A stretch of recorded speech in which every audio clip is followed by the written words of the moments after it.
Olá, você gostaria de conhecer a doutrina dos espíritos de uma maneira mais agradável e dinâmica?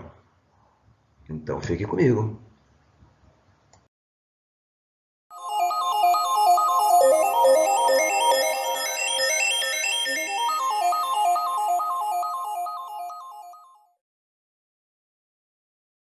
Alô, bom dia, ou boa tarde, ou boa noite a você que está nos assistindo.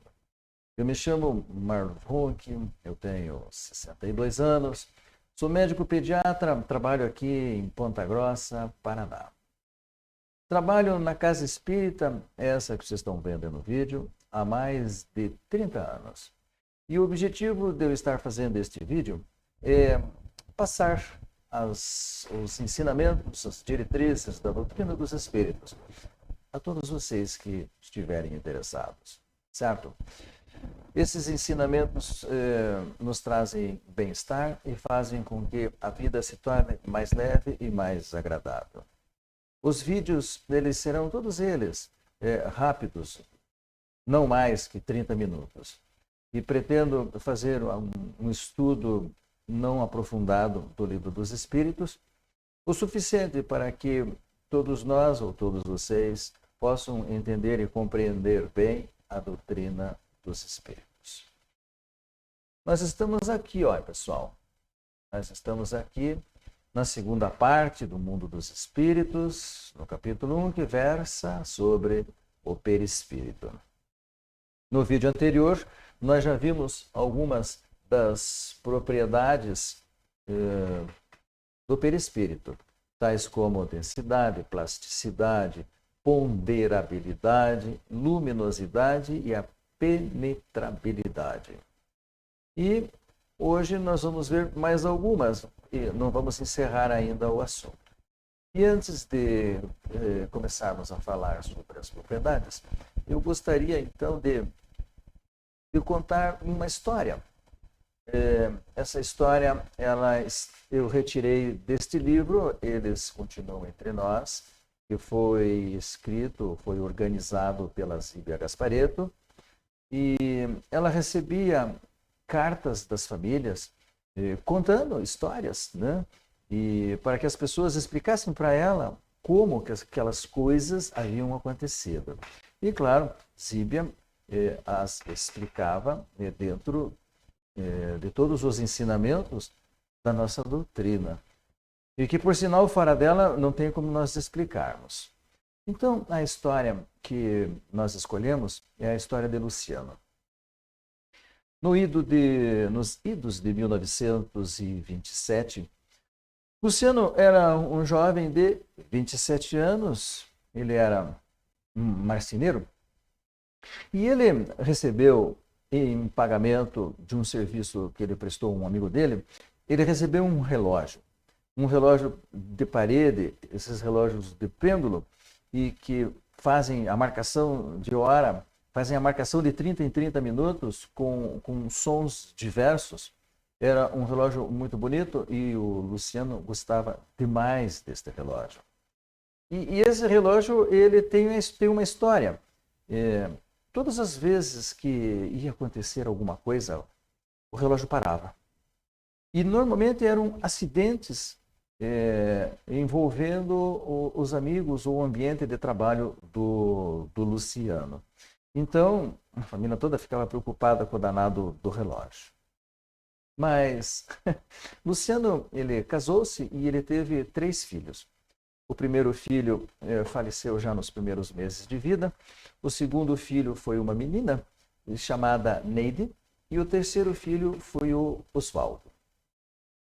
Oswaldo foi uma criança que fez muitas infecções na primeira infância. Eles viviam atrás de médico e de hospital. Na adolescência, Oswaldo foi um adolescente bem problemático, revoltado e rebelde com tudo e com todos. E já na juventude, ele tornou-se um alcoólatra e uma personalidade doentia. Ele era um malandro, ele era envolvente, carismático, todo mundo gostava dele, risonho, brincalhão. mas ele fazia rolos, fazia confusões, tapeava as pessoas, sempre às voltas com negócios ilícitos. Esse era o Oswaldo. Mas a vida foi passando e um belo dia o relógio parou e todo mundo ficou apreensivo, o que ia acontecer. E realmente, 2 dias depois, houve um acidente na marcenaria do Oswaldo, e foi com ele mesmo. E nesse acidente o Oswaldo perdeu um dedo da mão. Então, a família vivia preocupada com o danado do relógio. E em uma madrugada, lá pelas 5h30 da manhã, o relógio voltou a parar. Só que dessa vez não mais para alertar de possíveis acidentes, mas para avisar do desencarne do seu dono. Luciano desencarnou exatamente às 5h30 da manhã. A vida da família continuou e Neide, ela teve uma filha que se chamava Márcia, e Márcia, neta de Luciano. Márcia, ela tinha muita afinidade com o avô. Eles viviam juntos. E quando o Luciano enviuvou, a Márcia ficou mais ligada a ele ainda. E Márcia dizia para todo mundo que ninguém fazia a sopa que o avô dela fazia. Gosto e aroma inconfundíveis. E que doçura. E a vida da família foi desenrolando como todas as vidas, como todas as nossas vidas. E Oswaldo, sempre às voltas com os seus negócios e negociatas, viviam dando muito problema, muito trabalho para a família, porque todos se viravam para consertar as coisas que Oswaldo fazia tudo errado. Pagar as contas de Oswaldo, fechar os buracos, os desfalques. Eles estavam sempre ajudando, né? Ajudando o danado do Oswaldo. Oswaldo então veio para Curitiba e aqui ele achou que tinham grandes negócios. Voltou para São Paulo e tanto fez e tanto falou para sua irmã que a convenceu. Convenceu Neide de vir a Curitiba, morar e trabalhar aqui. Todos vieram, a família inteira veio para Curitiba. Terminada a mudança, na qual Neide teve que financiar tudo, porque o Oswaldo não tinha recursos para nada. Neide ainda teve que financiar o aluguel da casa do Oswaldo, né? Mas depois que se organizaram tudo e colocaram o relógio na parede, porque foi Neide quem herdou o relógio do Luciano, o relógio não funcionou mais. Levaram diversas vezes em diversas relojoarias e nenhum relojoeiro conseguiu consertar o relógio. Ele não funcionava mais, então ele acabou ficando como um enfeite da casa. E Oswaldo continuou aprontando das dele. E foram tantos os negócios e as negociatas e as brigas na família que um belo dia Neide não aguentou mais tanta confusão, tanta briga, tanta irritação, tanto estresse, e romperam relações, romperam a sociedade, assinaram todos os papéis, pronto, não tinham nada mais a ver um com o outro. Nessa tarde, depois de assinarem tudo, Neide foi para sua casa, a sua filha Márcia foi para a casa dela, que também já tinha sua família, né? E Márcia, ao chegar em casa, sentiu um sono esquisito e foi deitar-se. Teve um sonho. E ao acordar, ela não conseguia se mexer, não conseguia mover o seu corpo. Mas enquanto ela estava ali naquela luta para se mexer, ela sentiu um cheiro, o aroma, aquele aroma inconfundível das sopas do seu avô. Passado alguns instantes em que ela conseguiu se mexer, ela levantou e foi direto para a cozinha para ver quem é que estava fazendo. E a surpresa foi que não tinha ninguém na cozinha, não tinha ninguém em casa, ela estava só ela. Ficou muito assustada, pensativa, passou a mão no telefone e foi conversar com Neide, a sua mãe. E contou a história para ela. Neide, também escutando aquela história, pediu para a filha aguardar um pouco ao telefone. Foi até o relógio, deu corda, acertou a hora e, para surpresa, o relógio começou a funcionar e já começou a emitir o som da hora do momento. Márcia, que estava do outro lado do telefone, escutou o som do relógio e quando as duas voltaram a conversar ao telefone, as duas estavam surpresas. Márcia não se aguentou e foi direto à casa da mãe, porque moravam perto, para ter certeza que era o relógio do avô que estava funcionando. E depois disso, as duas chegaram à conclusão que aquilo era um aviso de Luciana, de que as coisas agora estariam corretas, já que o relógio começou a funcionar. Imediatamente organizaram toda a sua mudança e voltaram para São Paulo, onde reorganizaram a sua vida e a vida continuou. E Oswaldo continuou em Curitiba, mas daí sozinho, já não tinha mais irmã e nem o restante da família para cobrir os seus atos ilícitos. E na história não conta o que aconteceu com Oswaldo depois. Mas essa história, onde a família procurou Zíbia atrás de uma explicação, né, ela nos leva a alguns questionamentos, né? Não só como é que isso aconteceu, mas outros questionamentos. Por exemplo, existem espíritos? Por que não os vemos? Eles podem se comunicar conosco? As pessoas que dizem vê-los possuem algo que as demais não têm? Os espíritos possuem um corpo e usam vestimentas? Os espíritos podem interferir nas coisas do dia a dia? Então, vocês vejam que o desconhecimento da espiritualidade, das coisas que a doutrina dos espíritos nos trouxe, essas informações todas, esse desconhecimento é perturbador, traz sofrimento, traz angústias para as pessoas.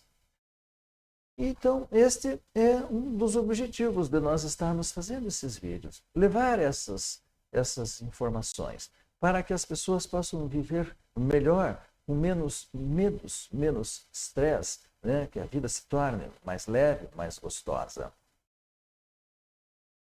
Aqui, propriedades do perispírito, essas 5 propriedades nós já as vimos no nosso vídeo anterior, né? Densidade, plasticidade, ponderabilidade, luminosidade e penetrabilidade. E naquela ocasião, nós enfatizamos, como vamos repetir agora, que para que o espírito, para que o perispírito possa manifestar essas propriedades, existem 2 fatores, que são desenvolvimento moral e desenvolvimento intelectual. Então, nem tudo o espírito pode, ele depende do seu grau de evolução. Se ele sabe ou não fazer, se ele tem moral ou não para conseguir tal coisa, para tal conquista. Isso em quase tudo, praticamente tudo na nossa vida. Aqui no próximo slide, nós temos aqui a outra propriedade, visibilidade. Esse conhecimento todo, essas informações todas, eu as tirei do livro que se intitula Perispírito, como está aí na tela, de Zalmino Zimmermann, que é o autor que escreveu esse livro, que é uma beleza, que tem todas as informações que nós necessitamos para saber, para nos colocarmos bem a par a respeito do perispírito. Eu indico e aconselho a todos vocês. Então, visibilidade. O espírito é invisível aos olhos humanos e completamente visível aos desencarnados, o perispírito. Então, no mundo dos espíritos, os espíritos que estão mais à frente, mais avançados moralmente, eles são menos densos. E eles se tornam invisíveis para aqueles que são mais densos, que estão mais atrás na escala de evolução moral, frisando bem, moral. Um espírito mais evoluído pode enxergar problemas no perispírito dos mais atrasados, inclusive dos encarnados. Isso me leva às histórias de Jesus, que Leon Tolstói traz nos seus livros, e em que ele conta as histórias de Jesus, livros maravilhosos.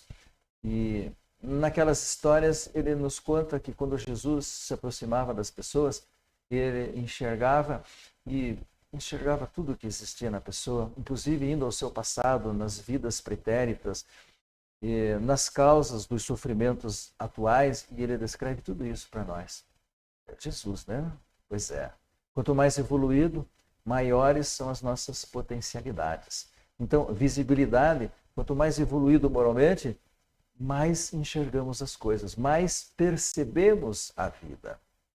Espíritos evoluídos moralmente são invisíveis aos mais atrasados, mas podem tornar-se mais densos e se fazerem visíveis. Né? E os espíritos podem ainda se fazerem visíveis aos encarnados materializando-se. Pois é, mas não é qualquer um que consegue se materializar. E, para se materializar, há necessidade de uma quantidade muito grande de energia, que se chama ectoplasma. Na próxima propriedade, propriedade número 7, corporeidade, ou seja, o perispírito é matéria, o perispírito é um corpo, é o corpo do espírito. Pois é. Então, o espírito tem um corpo. E eles nos contam isso. No trabalho mediúnico que nós participamos, o grande número de espíritos atendidos são espíritos que desencarnaram e não sabem que estão desencarnados, e muitos estão ainda convivendo com familiares dentro das suas casas ou dentro dos seus ambientes de trabalho. Então, quando nós contamos para eles que o corpo já morreu, né, eles não acreditam. Eles dizem para nós, mas não pode. Eu me sinto vivo, eu me toco, eu estou aqui, eu estou me enxergando, eu tenho fome, eu passo frio. Pois é assim. Eles não creem, porque o corpo, o perispírito, ele dá essa sensação realmente. Né? E mais aqui, o perispírito é resultante de um campo que a alma projeta. É um aglutinador de recursos da natureza terrestre. O espírito sente e percebe que tem um corpo. Já comentamos isso. O perispírito molda o corpo físico, controla o seu desenvolvimento. Então, o perispírito não é uma cópia do corpo físico. O corpo físico é uma cópia do perispírito. E durante a formação do corpo dentro do útero materno, é o perispírito que é o molde, que vai dando direcionamento para o crescimento deste novo organismo. Propriedade de número 8, tangibilidade. O que é tangibilidade? Propriedade de se tornar tangível, perceptível ao tato. Pois então, para isso, o espírito precisa materializar o seu perispírito. Tá? Então, ele precisa se materializar. Mas para ele se materializar por completo, há necessidade de uma quantidade imensa de energia de ectoplasma. Então, nas sessões de materialização, muitas vezes o espírito materializa a cabeça ou uma mão, certo? O suficiente para se tornar reconhecível, certo? E essa parte que é materializada, você pode sentir temperatura, pulsação, tato, tudo. Ele pode materializar por completo. A nona propriedade é sensibilidade global. O espírito enxerga, ouve e sente em todo o seu ser. Então, voltando ao exemplo do trabalho mediúnico, alguns espíritos nos dizem que eles se acham muito estranhos, muito esquisitos, porque mesmo de olhos fechados, eles continuam enxergando, que eles escutam por todo o corpo, que não é por causa dos ouvidos. Então, essa é outra propriedade do perispírito. Não há mais a necessidade dos 5 sentidos, dependendo do grau de evolução moral e intelectual do espírito. Espíritos muito atrasados, eles vão sentir, eles vão precisar dos olhos, porque ele crê nisso, ele acredita nisso. Então, há necessidade disso. Muito bem, meus amigos. Aí está. Hoje abordamos mais 5 propriedades, que já abordamos 10 propriedades do perispírito. Então, vocês vejam quantas informações tem. E eu garanto que se perguntássemos para as pessoas o que é o perispírito, mesmo para as espíritas, né, muitos diriam que o perispírito é o corpo do espírito. É o corpo que faz com que o espírito possa entrar em contato com a matéria, tá certo? Ou é um dos corpos sutis que fazem com que permitem que o espírito entre em contato com a matéria. O corpo físico nos coloca, nós os espíritos, o corpo físico nos coloca em contato com a matéria física, o perispírito nos coloca em contato com o mundo espiritual. E o que mais? Pois então. Então esse é o objetivo, de trazer essas informações, expandir o nosso conhecimento.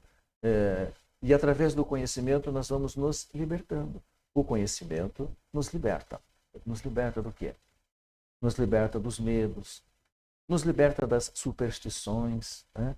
nos liberta das nossas angústias, das nossas incertezas. À medida em que nós vamos tomando o conhecimento das coisas de Deus, da justiça divina, nós vamos vivendo muito, muito melhor.